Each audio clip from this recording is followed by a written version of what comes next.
Hey guys, come with me while I get my little coffee before I start prepping some food for the week so that I can save money instead of eating out, because I went through our budget and we spent way too much money the last few months. And that was prior to us starting the budget, but regardless, we still needed to go and face kind of the facts of what we've been spending. So here I'm just going to prep some French toast. We like to get it from the bakery. I'm not saying it's the best bread, but there's less preservatives in it. Ultimately, homemade is probably the best, but this is kind of like the cheapest, second best option, I guess. But yeah, so you can buy it sliced, but they didn't have any at our store, and I like to slice it a little bit thicker if I'm going to make French toast. So I got all of the ingredients out that I'm going to use to make French toast, which is just eggs, milk, cinnamon, vanilla, and then here in a little bit you'll see my secret ingredient. I definitely got eggshells in there twice. It's like I've never cracked an egg before. That's Theo. That is our bunny. We're allergic to cats, but Theo is kind of like a cat-dog mix. I don't know if you guys have ever owned a bunny. They're very interesting. All right, my daughter wanted to help, so she's going to put the secret ingredient in. And honestly, when I tell you, adding fresh orange juice into the mix when you're making this, it's fantastic. You guys have got to try it. So this freezes great. We just put them back in the bag that the bread came in. And then I got 2 whole chickens, and I put these in our roaster, and then we shred them up, and you can eat them throughout the week. And another really budget-friendly option is beans. So I went ahead and did a quick soak with those, and these carrots were going to go bad if I didn't do something with them. So I decided to just chop them up and put them in the freezer for when I make soup, or I'll use them for something. And then I'm using eggs again. We do have chickens, so those eggs in the back are from our chickens. But I decided that I was going to make some egg bites because they're quick, easy, and delicious.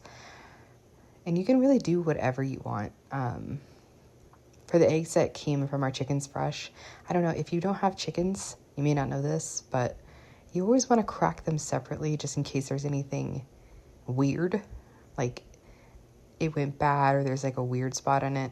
I don't know. I'm weird about that. The store-bought eggs are kind of processed through to where there's no imperfections like that. So we don't typically see that. And here I am putting cottage cheese in there. You don't have to do this. I just like it. I think it tastes good. It puts a little bit more protein in there. And of course, salt and pepper. And then I had some vegetables that were about to go bad that I wanted to use up. And I just added a little bit more nutrients in there.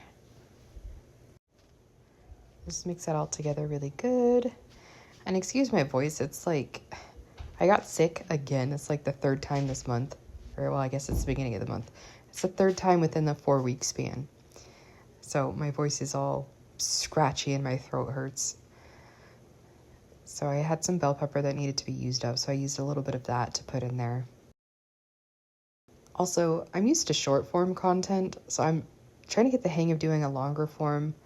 It's when you're used to doing something one way, it's kind of hard to switch it, because I think, oh, nobody's going to sit here and watch that. And then I realize when I'm on YouTube, I watch people's longer form content. I'm just not used to making that. You guys don't have to make these in muffin tins. You can put it in like a cake pan. You'll just line it with parchment paper and it works great. But we moved and I don't know where our cake pans are, so I'm making them in the muffin pans. And I greased them a little bit. And then you just pour in the mixture here. And I bake them at 350 for about 20 minutes. But just keep an eye on them. You don't want them to be like wet anymore, just cooked all the way through. You don't want them to be overcooked or dry. And then trust me on this, if you make them in the muffin tins, let them cool off completely before you try to move them, because that's how they separate. And if you don't wait, they will be a stuck mess. All right, so this is the next morning, by the way. I was tired the first day that I was prepping. So I put the beans in the fridge, but now I'm going to make them into refried beans. And then I froze the other, like the leftover amount. But here I'm just gonna make some refried beans, and then my husband had cooked some ground beef where our pepper shaker had like broke, and just pepper dumped into the meat, and we couldn't find a good application for it. And then I thought I could definitely eat some bean, cheese, and beef burritos at work, and it would spread the pepper out throughout the whole thing. I figured I would try that instead of wasting it, and it actually was pretty good. So here I'm just going to go ahead and start making the refried beans. I don't know if you guys have ever made these yourself. We prefer them over the canned beans, and you can really just kind of do that however you guys like. When I cook the beans, I put in salt, pepper, bouillon cube, a bay leaf. I used to put bacon in there to add some extra flavor, but we're staying away from pork and not eating pork anymore. So I didn't put that in there, but if you guys eat it, it tastes really good. And I could not open that jar for the life of me. I even cut out parts where I was like struggling trying to open it, and I couldn't, so I went to go find my husband. But I add in some of these pickled jalapenos, and I put in some of the juice. I'm not by any means saying this is an authentic way to make refried beans. It's just, it tastes good. It's how we like it. It's how I make it. So that's just what we did there. And they're going to look really weird and soupy. It's like one of those trust the process things. But obviously you can leave out some of the liquid that I put in there, but I prefer them to be smooth over like chunky. I don't know. Personal preference. So make them to however you like them. What are some of your guys' favorite super cheap ways to utilize affordable foods? So with this refried beans, I actually ended up making a second bowl of refried beans later on because I think I used all of this for the burritos. But then I made more, and then we made some tostadas, which is fantastic. You can make them for breakfast, you can make them for lunch, you can make them for dinner. My favorite application of the way that I make tostadas, and I am not saying that I make them authentically, I just make it the way that I like them. I really like to fry up a corn tortilla and put some refried beans on it, and then some salt and pepper, some salsa, and then top it with cheese. And then I put it in the oven, and I let that bake and heat up, and then I like to put a fried egg on top of it, and it's one of my absolute favorite things, and they're so inexpensive and so delicious. And then for these, it was super simple. I just got the burrito-sized tortillas, refried beans, that beef that I was telling you guys about, some salsa, and some cheese, and that was it. I just put them together real quick, wrapped them up in some tin foil, and put them in the freezer, and I've been eating them all week, and I'm actually impressed. I will continue to make these because they were so good. I'm kind of half and half on breakfast burritos. They're not my favorite. I'll make them sometimes. My husband and kids will typically eat them more than me. I'm not a big fan. I'm really picky about breakfast. I could go without.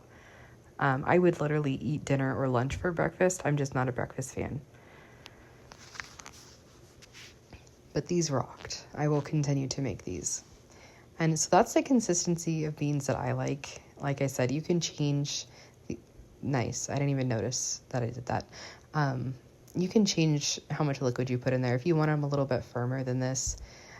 But I just knew that I don't like it when the tortilla dries out later on. So I don't mind and actually prefer the beans to be that kind of consistency. But you do whatever you like, and they will be fantastic.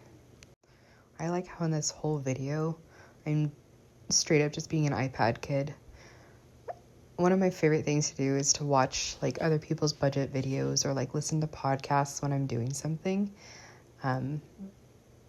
So hopefully I get to be that type of channel for you guys, to where you guys can just kind of hang out with me, do what you need to do. That would be really special. And those of you that have subscribed and you're tuning in and supporting me and watching me and giving me feedback and suggestions, I so appreciate you guys. I don't even know how I could explain. Like I'm in shock with just, how many of you have tuned in to support me and like given me wonderful suggestions and just cheering me on. It means a lot because it was really scary for me to get on here and do this and share kind of where I'm at.